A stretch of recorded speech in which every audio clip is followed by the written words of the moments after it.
படைத்தவன் மேல் பழியும் இல்லை, பசித்தவன் மேல் பாவம் இல்லை. கிடைத்தவர்கள் பிரித்து கொண்டார், உழைத்தவர்கள் தெருவில் நின்றார்.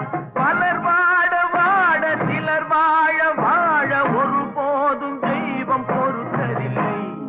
கொடுத்ததெல்லாம் கொடுத்தான், அவன் யாருக்காக கொடுத்தான்?